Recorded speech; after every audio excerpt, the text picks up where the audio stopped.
Russia's S-400 defense strategy, how to shoot down a fighter jet and make it fall into the sea.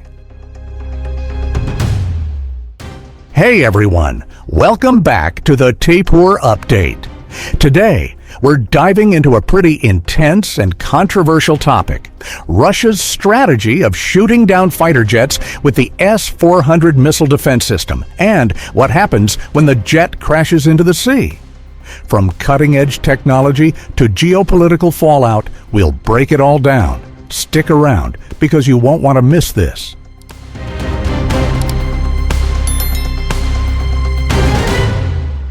Russia, with its massive military power, has one of the most advanced air defense systems in the world, the S-400 Triumph. Known to NATO as the SA-21 Growler, the S-400 is designed to defend against almost every airborne threat imaginable, from fighter jets to ballistic missiles. Let's take a deeper look at this system and why it's such a game changer.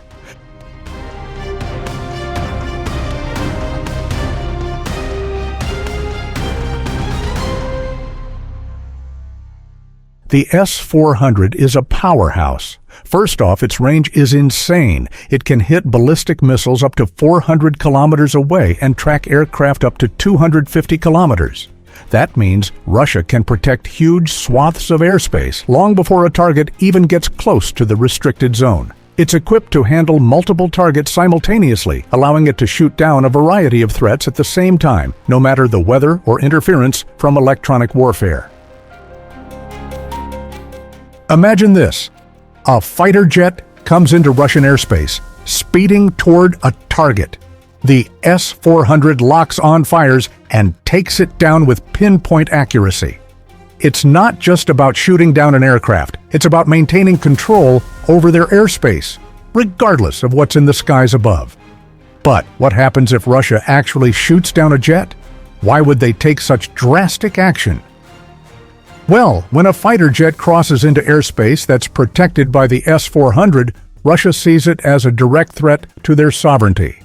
This isn't just about defense, it's about asserting control and making sure no one invades their airspace. If a foreign jet crosses into Russian airspace or comes too close to a sensitive military installation, the S-400 can lock on and take it down. And this decision isn't made lightly. In some cases, this can be a direct response to a military provocation or an act of aggression. But what if the jet doesn't crash on land? What if it crashes into the sea? Well, that's actually a strategy in itself. Let's break this down. When a jet crashes into the sea, it reduces the potential for collateral damage. A crash on land could cause massive destruction, potentially killing civilians, damaging infrastructure, or sparking outrage. But a jet hitting the sea? It's more contained. The wreckage can be recovered and studied without causing the kind of global outcry you might see from a crash in a populated area. Here's the kicker. If that jet is from a foreign power, especially one with advanced technology, the wreckage could give Russia valuable intelligence. Imagine if that jet had stealth capabilities or cutting-edge tech. By retrieving and analyzing the wreckage, Russia could gain critical insights into the capabilities of their adversaries, something that could influence future military strategies. But this isn't just about intelligence, it's also about the politics.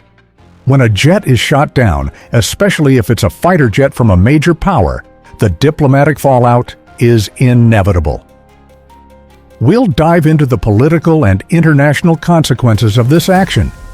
If the jet belongs to a major power like the United States or one of its NATO allies, the response is going to be huge. Expect condemnation, protests, and a lot of diplomatic tension.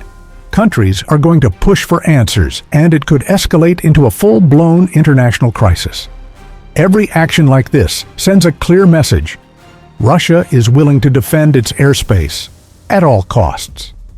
And that can have serious implications on how other countries view Russia's military presence and its intentions on the global stage. This is also a chess move in the larger geopolitical game.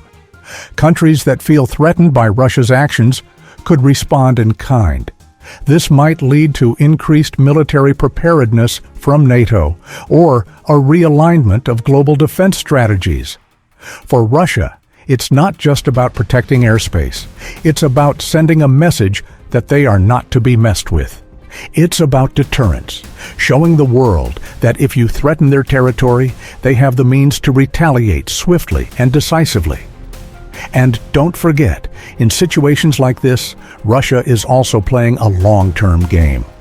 Every military action, every response, every move is part of a strategy to maintain influence over its neighbors and even to challenge NATO and the West. So, when we talk about Russia shooting down fighter jets with the S-400, it's not just about military might. It's about control. It's about who holds the power in the sky, and it's about sending a message to the rest of the world.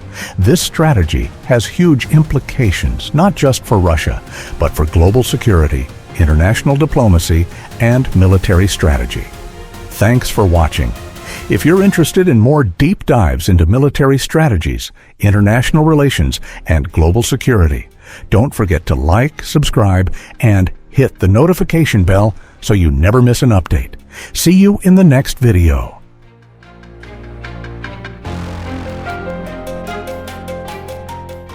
This content is created solely for educational and informational purposes. It is intended to provide insights based on verified data, credible sources, and careful analysis. Our goal is to foster a deeper understanding of modern military technology and current events, not to promote or endorse any form of conflict, propaganda, or political agenda. We strictly oppose the spread of misinformation and hoaxes. Every piece of information presented has been carefully sourced from reliable, publicly available references. We encourage viewers to approach the topic with critical thinking and respect for all sides involved, maintaining a focus on knowledge sharing and open discussion.